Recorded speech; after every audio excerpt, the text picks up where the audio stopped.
Environmental sustainability has been a concern for the company since 1990, when it first introduced what it calls the Reuse a Shoe program. This takes worn-out athletic shoes, recycles them and turns them into a grind, which can be used in the laying of sports surfaces, playgrounds and even in new Nike products.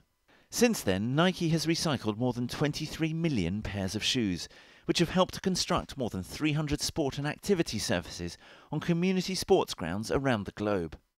More recently, in May 2008, Nike launched its Considered Design program, which focuses on combining sustainability principles with the latest sporting innovations. So the great thing about Considered product is there is no compromise to our consumer. They get the same great performance products, but they just have a lower environmental footprint. The great thing is that all of our products are going to be more and more sustainable. It's not about 3 or 4 green shoes. This is about all of Nike becoming that much better and that much more sustainable as a company. The goal of eliminating toxic substances such as PVC and solvents and increasing the use of sustainable materials such as organic cotton, recycled polyester and rubber are just some of the many changes that kick-started the company's shift towards environmentally friendly products. All stages of the shoe's life cycle are considered by reducing, reusing and recycling. Success is already being seen with the adoption of Considered Design principles across the brand. The designers at Nike are passionate about Considered. We see Considered in all of our sport categories, from running to basketball to football. And it's so great to see that passion because we know the designers are going to hit our goals to have 100% of Considered by 2011 in footwear, to have 100% of our apparel Considered by 2015. Achievement of these goals would mean waste in Nike's supply chain would be reduced by 17%. The Considered Design ethos can be seen most clearly in the form of one of Nike's best-known iconic designs, the Pegasus sports shoe. The challenge for Nike was to improve the design of the shoe by making it more sustainable without alienating its fans. By using fewer materials in the shoe's body and different design patterns, the company cut waste, leading to an impressive reduction of 1.4 ounces of weight, or 13% compared with previous Pegasus designs. A Considered shoe uses less materials in its manufacture, and by doing that we lower our environmental footprint because we're using less natural resources and we're recycling the ones that we do use. The use of environmentally preferred materials was another significant change to the production of the Pegasus. Not only are the shoes considerably more environmentally friendly, they also have high recycled content.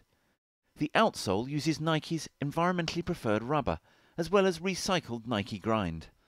The Nike airbags also used 83% recycled content, as well as water-based adhesives, leading to lower greenhouse gas emissions.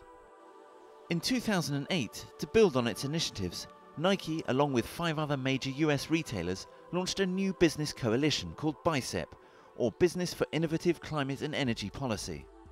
Nike felt it was really important to bring a strong business voice into the debate around climate legislation in the US. The coalition believes that US legislation is necessary if we're going to get any kind of an international agreement, and all of us, especially those with global businesses, feel that international legislation is critical.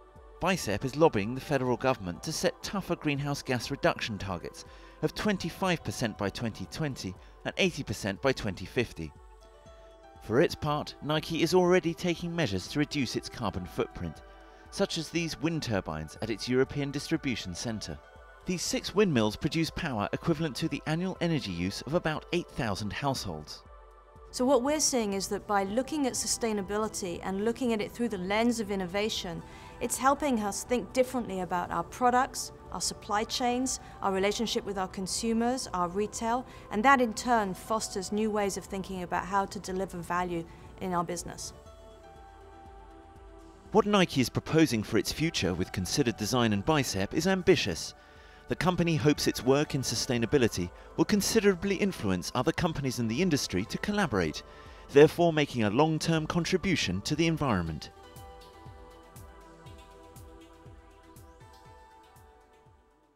Tackling climate change in this way is key to the success of the next Kyoto Protocol to be agreed in Copenhagen.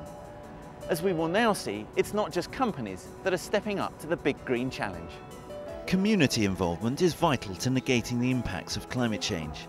Here in the United Kingdom, Nesta, or the National Endowment for Science, Technology and the Arts, has introduced the Big Green Challenge to encourage the involvement of communities in helping combat climate change. The Big Green Challenge, launched in October 2007, is designed to stimulate and support community-led responses to climate change by offering a $1.6 million prize.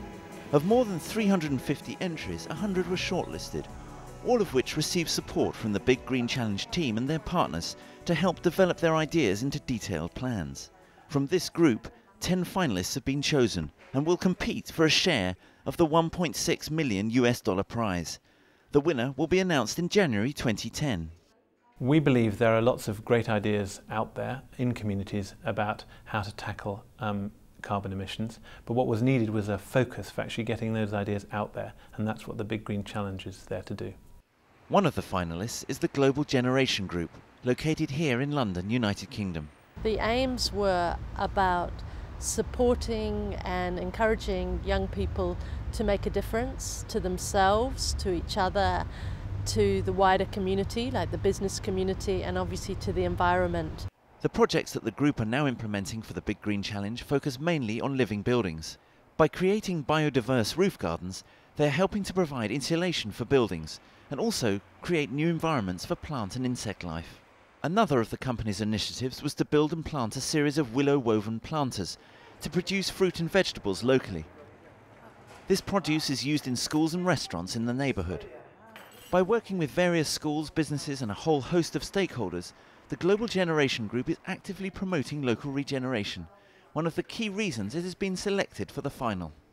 Many of the clients and tenants in the building actually come from the local area, and I think it's important that we as a business engage and we don't isolate ourselves. We're not just an office building that's trying to attract income, we're an office building that's trying to build a community. So in having young people come in and work on this garden and also work with some of the businesses in the company, I think that's very positive for us and for all the tenants as well. As part of its project, grey to green water recycling units have been installed, which, using the natural filtering properties of reeds and lilies, reduce the water and energy needs of offices and restaurants. This is done by pumping clean water from reservoirs and transporting dirty water to sewage beds far from the King's Cross area. It kind of goes hand in hand with what we do here. We source about 80% of what we use locally, so from in and around Greater London. And the more, I really want to grow more from the actual local community, from the actual neighbourhood. It's quite hard. We are in the middle of London, as you can imagine. That makes life slightly difficult. So I really welcome anyone who's trying to break the mould, trying to do something different. The involvement of local schools in this initiative is a way of gaining interest from the younger generations. While improving their knowledge of environmental issues, it also helps with their interpersonal skills, something the company is keen to promote.